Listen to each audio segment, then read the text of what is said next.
Hi everyone, it's time for Sundays with Sandy, and today we're going to do the wonky lettering, and this is my favorite lettering to do. I do it all the time. I just recently did it on a huge fiberglass bear sculpture that I did for the downtown Hendersonville, North Carolina. Welcome to look at pictures of that on my blog if you want to. I'd love to show that off.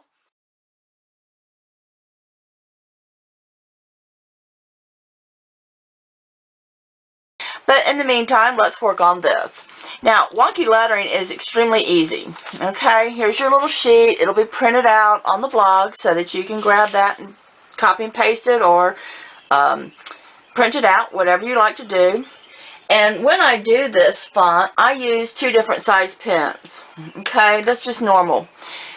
First one is a 1 and the second one is a smaller one, maybe a 6 or 4 depending on the size of your lettering that you're doing, because sometimes you could start with a 6 and maybe use a 4, start with a 1, use a 6, so whatever. I do like to use two different pens.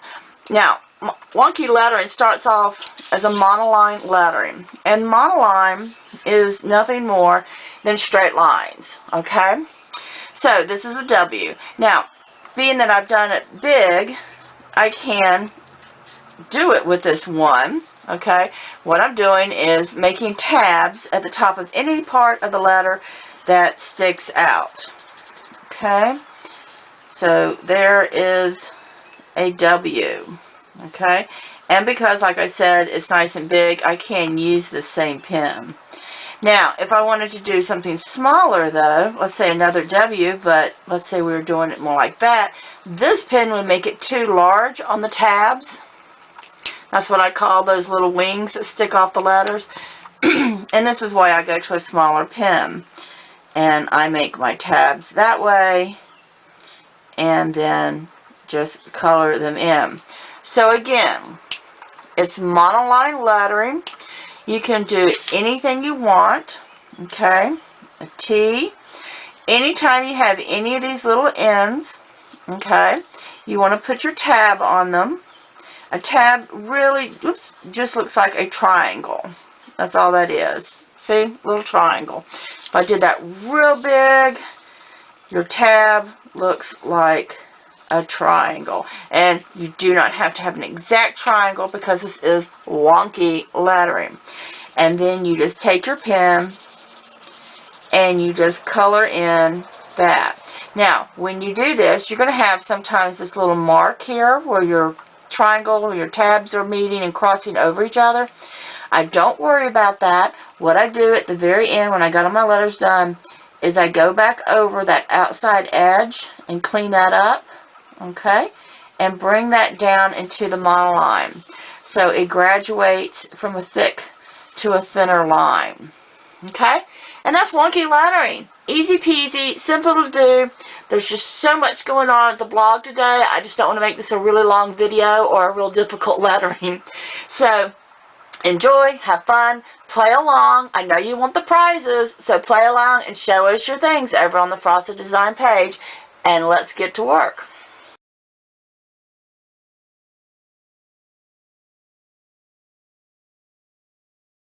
So like I said before, I'm going to start with my 1, which is my largest and thickest pen that I have.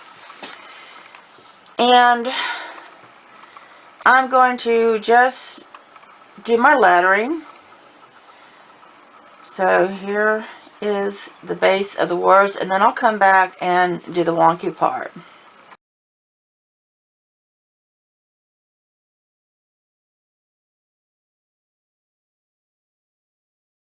So, I also, if you'll notice, I did the stem of the flower to replace the T in the word plants. So, we have my basic monoline script written out there. Now I'm going to take my 6.06 and go back and add my little tabs and color them in.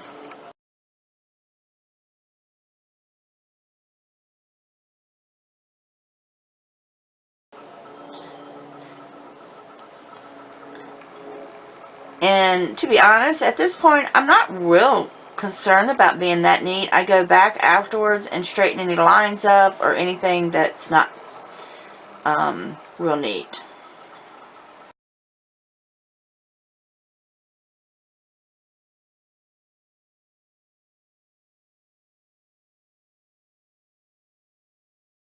So now that I've got the basic of what I want to do on my little practice page, and I do these pages so that I can keep a record and be able to glance back at different types of writings and have something to inspire me when I'm doing a journal page or a layout or a card or any project.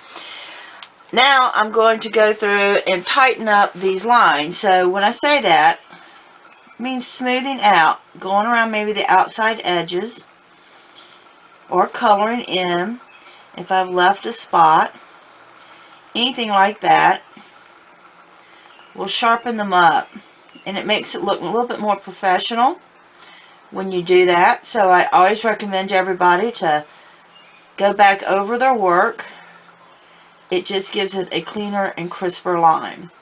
So I'll do that, and then I'll be back.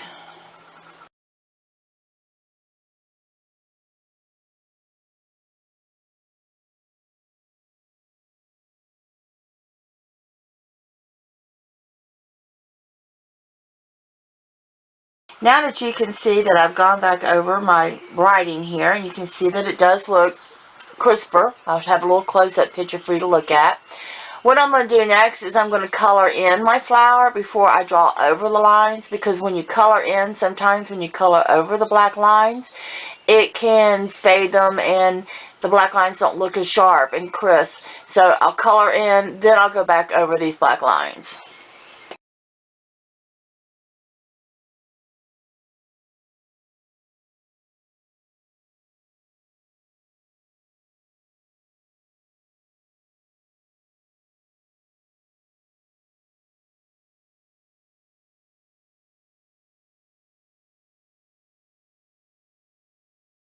Alright, you can see that I used my Sakura Glaze pen. You can buy these individually through the store. Great item to have. I love the shine and vibrancy that that pen gives. I hope you can see the difference between that ink and the dry ink, okay, because this is a wet ink. You have to make sure that it is thoroughly dry before you put your hand over it, because you can smudge it, and you'll see that it's wet because it will really glisten. Okay, now what I'm going to do is another couple things that I really enjoy. One is coloring inside the letters. So this is another technique that I really like to employ. When I do this little wonky font, you'll find me always coloring in my letters. And I'm going to add just a touch of orange to that, because I really like how that looks on those petals. To have that little bit of shading. Shading goes so far on projects. So I always recommend adding more than one color so that it doesn't look flat. Okay. And you can go back over if you wanted to bring out more of the yellow. Alright, there we go. And for fun, let's take, and as you can see, I'm not a big cleaner of colors in between, so this has got a little bit of yellow on it, but it's going to go right in with the green. It doesn't hurt green at all, it just makes it a lighter color green. And I'm just going to do a very quick and loose border around here. This is my outline of my border. I go back over it if I want. And see how I made that mistake? Look, see that? Let's make it into something that looks like what we intended it to be all along. So we'll go back and we'll thicken up some other lines. And when you do that, nobody would know, except for the couple hundred people that are watching the video, that I made a mistake. You don't ever have to point out these things to people.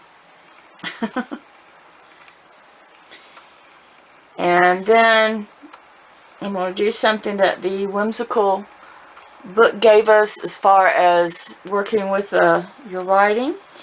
But you have to buy the book, and you have to go online to her Facebook page. That's Joanne Sharp's The Art of Whimsical Lettering, to be able to participate. So I can't tell you everything that she does in her book, or I'd get in trouble. Alright. So that's basically finished, except for my last little thing I'm going to do, which will be outlining my border in my black pen. Other than that, I'm done. I hope that you play along with us over on the Facebook page. You might have heard, if you're watching this video, that now I have prizes to give away for everybody that participates in the class. So practice along with me. Make whatever you want. You don't have to use what I did. If you want to, that's awesome and fine. If you want to go out on your own and make something completely different, as long as you use the wonky lettering, okay? You have to use the wonky lettering for this week's class. That's all you have to do. Post it on the Facebook page. We'll have an album set up where you can put your pictures in the album, and at the end of the month we're going to have drawings for free prizes. Hope you play along with us and have a great week. Bye.